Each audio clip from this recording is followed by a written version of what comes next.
好了，我们食材大挑战之鸡蛋系列美食第2期就完成了。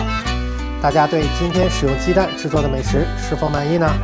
可以在评论区告诉章鱼哥。如果喜欢今天的视频，记得点赞、订阅和分享。